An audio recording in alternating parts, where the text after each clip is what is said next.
എലോഡിയുടെ വിവാഹ ദിവസം പരിചാരികമാർ അവളെ സവിശേഷവും വ്യത്യസ്തവുമായ ഡ്രസ്സ് ധരിപ്പിക്കുന്നു. അവരത് വളരെ ടൈറ്റായി വലിച്ചു കെട്ടുന്നു. അതിനുശേഷം ഒരു കടാര എടുത്ത് അവളുടെ ഡ്രസ്സിനകത്ത് വെക്കുന്നു. അവൾക്ക് ഇതെല്ലാം വിചിത്രമായി തോന്നുമെങ്കിലും രാജകുമാരനെ വിവാഹം ചെയ്യാൻ പോകുന്ന എക്സൈറ്റ്മെന്റിൽ അതത്ര കാര്യമാക്കുന്നില്ല. വിവാഹ ചടങ്ങുകൾക്ക് ശേഷം രാജകുമാരൻ അവളെ ദൂരെ ഒരു മലയിലുള്ള ഗുഹയിലേക്ക് കൂട്ടിക്കൊണ്ടുവരുന്നു. റോയൽ ഫാമിലിയിലെ എല്ലാവരും അവിടെയുണ്ട്. എല്ലാവരും വ്യത്യസ്തമായ മാസ്ക് ധരിച്ചിരിക്കുന്നു. അത് കണ്ട് അവൾക്ക് എന്തോ വിചിത്രമായി ഫീൽ ചെയ്യുന്നു. എന്നാൽ അവർ അത് അവരുടെ പരമ്പരാഗത ആചാരമാണെന്ന് പറയുന്നു. രാജ്ഞി രാജകുമാരന്റെ മെലോഡിയുടെയും കയ്യിൽ കത്തികൊണ്ട് മുറിവുണ്ടാക്കുന്നു. എന്നിട്ട് അവരുടെ കൈ രണ്ടും ഒന്നിപ്പിച്ച് ഒരു തുണി കൊണ്ട് മൂടുന്നു. അതിനുശേഷം അവളെ രാജകുമാരിയായി പ്രഖ്യാപിച്ച് ചടങ്ങ് കഴിഞ്ഞതായും അവരെ തിരികെ പോയിക്കൊള്ളാനും പറയുന്നു. രാജകുമാരൻ അവളെ തന്റെ കൈകളിൽ എടുത്തുകൊണ്ടു പോകുന്നു. പക്ഷെ അടുത്ത നിമിഷം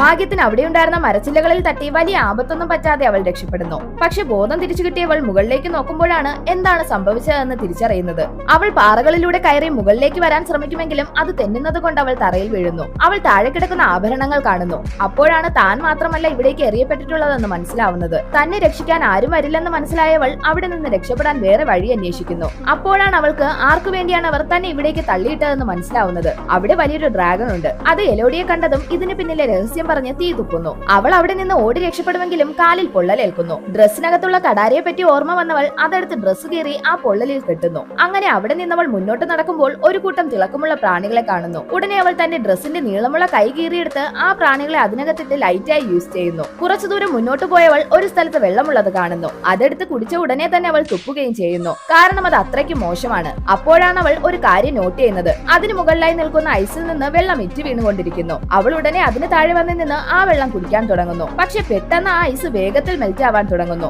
അവൾ കണ്ണു തുറന്ന് നോക്കുമ്പോൾ ആ ഡ്രാഗൺ തീ തുപ്പിയതാണ്. ജസ്റ്റ് മിസ്സിൽ അവൾ അവിടെ നിന്ന് ചാടി മാറുന്നു. അങ്ങനെ അവൾ രക്ഷപ്പെടുന്നു. അതിനുശേഷം ഗുഹയിൽ ഡ്രാഗൺ കുഞ്ഞുങ്ങൾ ചത്തുകിടക്കുന്നതും ഡ്രാഗൺ പറഞ്ഞ കാര്യവും കൂടി കണക്ട് ചെയ്തപ്പോഴാണ് അവൾക്ക് ഏകദേശം കാര്യങ്ങൾ പിടികിട്ടുന്നത്.